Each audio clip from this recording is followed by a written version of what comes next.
Now, this is not usual for a Nigerian government to act like this, and that is why we need to commend the Ministry of Interior for being very proactive and progressive, being unusual in taking steps to restore the pride of the Nigerian citizen, and in bringing that CEO of Seplat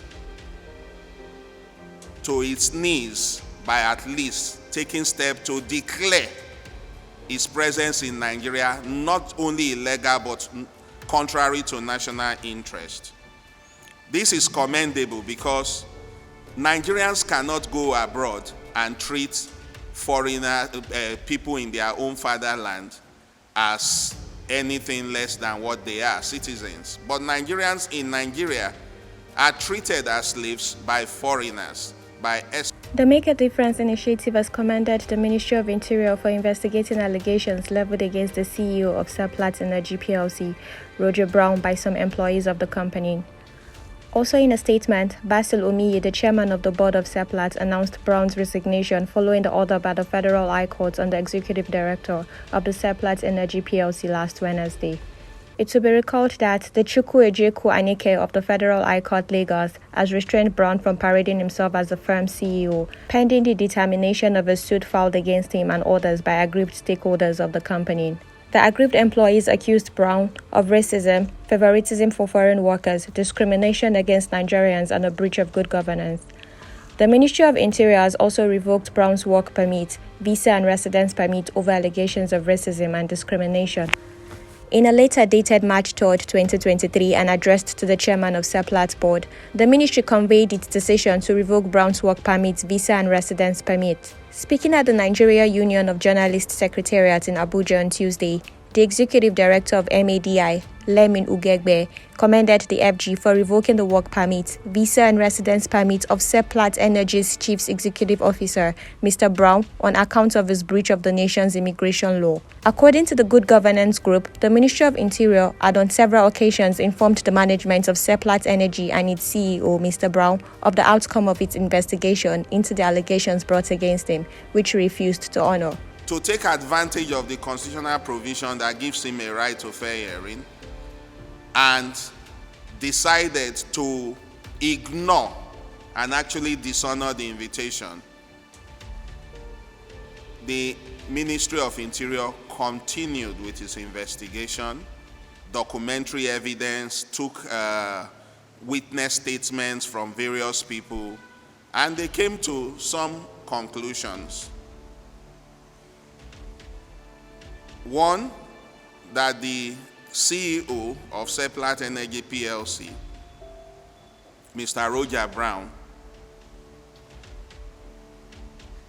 was in our country operating illegally, having not obtained a proper permit for him to be in our country.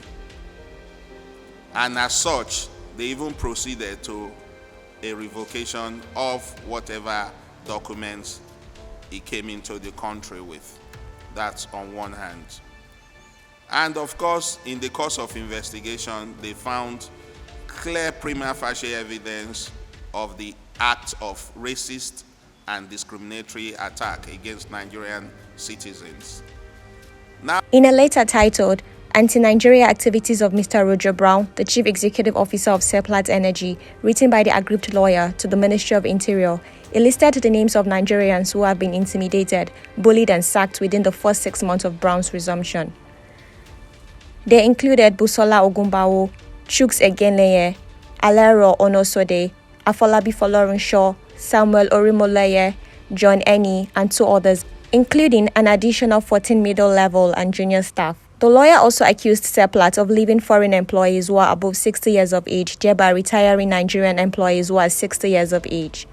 MAD is therefore calling on the Nigerian government to immediately prosecute Mr. Brown and Seplat for flagrant breaches of the relevant immigration laws and regulations, adding that the board of directors of the energy company should resign and appoint another board to constitute the affairs of the company.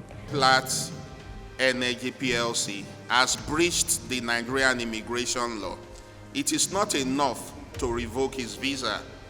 So we are calling on the Nigerian government, the Ministry of Interior, the Attorney General of Federation, to take proper legal steps in the direction of charging not just the CEO of Seplat, but also the board of Seplat that has, one way or the other, allegedly aided the breach of our immigration laws.